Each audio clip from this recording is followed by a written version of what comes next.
23장 1절부터 6절까지 말씀입니다. 우리 한 절씩 교도가여 읽도록 하겠습니다. 다윗이 나이가 많아 늙음에 아들 솔로몬을 이스라엘 왕으로 삼고 이스라엘 모든 방백과 제사장과 레위 사람을 모았더라. 레위 사람은 30세 이상으로 계수하니 모든 남자의 수가 38,000명인데 그중 24,000명은 여호와의 성전의 일을 보살피는 자요 6,000명은 관원과 재판관이요 4,000명은 문지기요 4,000명은 그가 여호와께 찬양을 드리기 위하여 만든 악기로 찬송하는 자들이라. 다윗이 레위의 아들들을 게르손과 그앗과 무라리에 따라 각 반으로 나누었더라. 아멘. 살아계신 하나님의 말씀입니다. 사랑하는 성도님들, 오늘 우리가 읽은 이 본문의 말씀은 이 다윗의 그 말년의 모습을 보여주고 있는 본문입니다. 그는 인생이 마무리되는 그 시점에도 하나님 앞에서 행할 중요한 일을 하려 합니다. 그것은 하나님의 집 성전에서 봉사할 자들을 세우고 그 직무를 정비하는 일이었습니다. 인생의 마지막까지 끝까지 하나님을 섬기고자 하는 그 다윗의 마음이 느껴지는 본문입니다.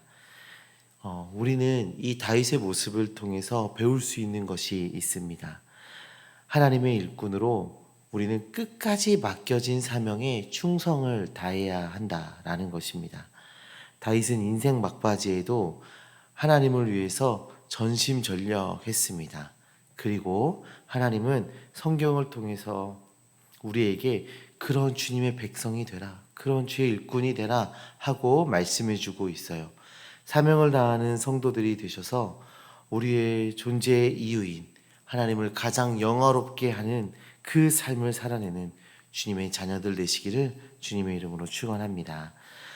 이제 1절 이하의 말씀들을 쭉 보시면 다윗은 솔로몬을 왕으로 세우고 성전 사역을 체계적으로 준비합니다. 가장 먼저 레위인을 계수하는데 30세 이상의 레위인은 38,000명이었습니다. 그리고 그들을 4개의 직분으로 나눠서 각각 배치합니다. 성전 업무를 맡은 자, 관리의 업무를 맡은 자, 문지기, 그리고 찬양 담당하는 자들로 그 직분을 나눴습니다. 그 직분을 나누는 것은 지방과 계통에 따라 그 역할을 맡기게 되었습니다. 각 지방과 계통을 따라 직분을 나눴다는 것은 봉사를 더욱더 효율적으로 또 전문적으로 행하도록 계획하고 있는 모습을 보여주고 있는 거예요. 여기에서 가장 중요한 건 무엇입니까? 이 일들은 모두 하나님께서 맡기신 일이다라는 거예요. 간혹 교회 사역들을 하다 보면 선호하는 자리들이 있습니다. 좀 웃기는 이야기지만 성도님들이 봉사의 자리를 결정할 때 선호하는 직분들이 있어요. 그래서 그 자리 때문에 그 자리에 갔다 또 가지 못했다 뭐 이런 것들 때문에 마음이 상하고 시기하는 일들도 종종 보게 됩니다. 성도님들, 내가 찬양을 하든 내가 주차를 하든 내가 청소를 하는 직분이든 그 모든 직분은 하나님이 주신 것입니다. 그 역할에 높고 낮음이 있는 것이 아닙니다. 역할의 차이가 있을 뿐 가치의 차이는 없는 것입니다. 칼빈은 이렇게 말합니다. 하나님께서 세우신 모든 직분에는 거룩함이 있다. 그것은 하나님께서 주셨기 때문이다. 우리에게 주어진 사역을 최선을 다해서 하는 주님의 자녀들 되시기를 주님의 이름으로 축원합니다. 지금까지 우리는 우리에게 주어진 사명은 하나님께서 주신 사명이라고 말씀을 나눴습니다. 자, 그렇다면 그 사명은 무엇을 위한 것일까요? 제가 청년 시절에 한 선교단체에서 그 수련회를 진행할 때 스텝으로 봉사했던 적이 있습니다. 제가 청년 시절이면 상당히 한 오래전 일인데 그때 당시에 CCD라는 게 유행을 했어요. 앞에 이렇게 찬양에 맞춰서 아이돌처럼 이렇게 춤을 추는 그런 것들이 유행할 때였는데 많은 사람들이 그 팀에 들어가고 싶어 했습니다. 선교단체에서 CCD를 했으면 거의 아이돌급의 인기를 누렸거든요. 다들 거길 가고 싶어 했던 거예요. 그런데 그 CCD 팀보다 그 수련회를 위해서 더 중요한 일을 맡았던 사람들이 있어요. 영상팀, 행정팀.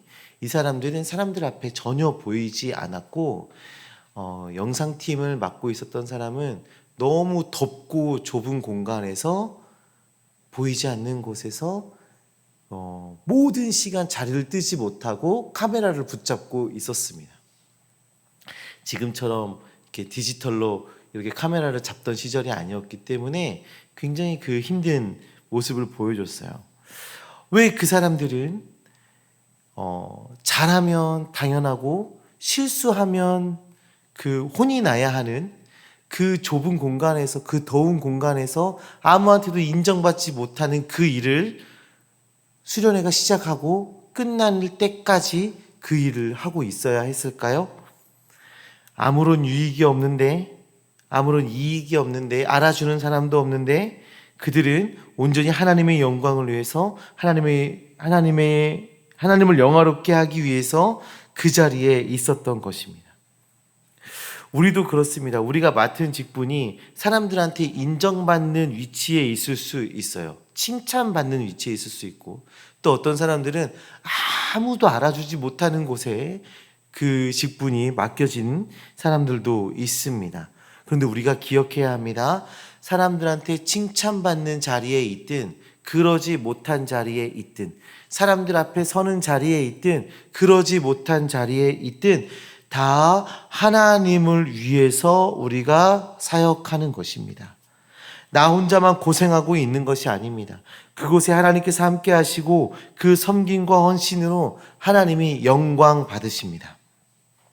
성도님들, 우리는 우리에게 주어진 그 사역을 어떤 마음으로 대하고 계십니까? 다른 사람의 직분과 사역을 바라보며 질투하고 시기했던 모습이 있으십니까? 아니면 보이지 않는 곳에서 힘들게 일하는 그 상황 때문에 불평불만하는 그 모습을 보이시고 계십니까? 아니면 하나님의 일에 아예 관심이 없는 모습으로 계십니까? 하나님은 오늘 본문을 통해서 우리에게 말씀하십니다. 인생의 마지막까지 하나님의 영광을 위해서 맡겨진 사명에 충성하라. 그리고 그것이 성도의 바람직한 선택임을 말씀해주고 계십니다. 그리고 체계적으로 사역을 나누는 모습을 소개하고 있어요. 각 지방과 계통에 따라 적절한 곳에 사역을 하도록 나누고 그 사역하는 것을 보여주고 있습니다. 이 모습을 통해서 우리에게 주어진 사역은 하나님께 맡겨진, 하나님께서 맡겨주신 사역임을 깨닫게 하고 있습니다.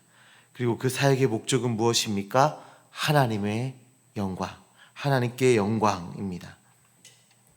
내가 인정받고 칭찬받는 것이 아니라 하나님의 영광을 위해서입니다. 소위 내가 화려한 곳에 있든 그러지 못한 곳에 있든 하나님의 영광을 위해서 우리는 충성을 다하는 것입니다. 나의 인정 욕구를 채우려는 것이 아니라 하나님을 드러내기 위한 것이죠. 사랑하는 성도님들, 주님의 귀한 일꾼으로 전심전력하는 주님의 자녀들 되시길 소망합니다. 작은 일에도 충성을 다하는 하나님의 자녀 되시기를 소망합니다. 사람들에게 칭찬받고 인정받는 자리에 있다면 더욱 주의하시기 바랍니다. 우리가 어떤 사역을 했을 때 사람들이 우리를 칭찬한다면 더욱 주의하시기 바랍니다. 하나님의 영광을 드러내는 것이 아니라 나의 나됨이 앞서진 않았는지, 또 그것에 만족감을 누리며 더욱더 그 칭찬받기 위해 내가 그 일을 하고 있진 않은지 주의하시기 바랍니다. 하나님께 영광 돌리는 신실한 청지기가 되기를 더욱 기도하시며 그 일을 맡으셔야 하는 것이죠. 오늘 하루를 하나님께 내어드리며 기도하시기 바랍니다. 하나님이 허락하신 그 사명에 충성을 다하게 하여 주시옵소서. 하나님께 영광을 돌리는 주의 일꾼이 되게 하여 주시옵소서. 하나님께서 맡기신 사명임을 깨닫고 감사하며 충성을 다하게 하여 주시옵소서. 우리 이 시간 함께 기도하시고 또 각자 가지고 나온 기도 제목 가지고 간절히 기도하며 나아가도록 하겠습니다.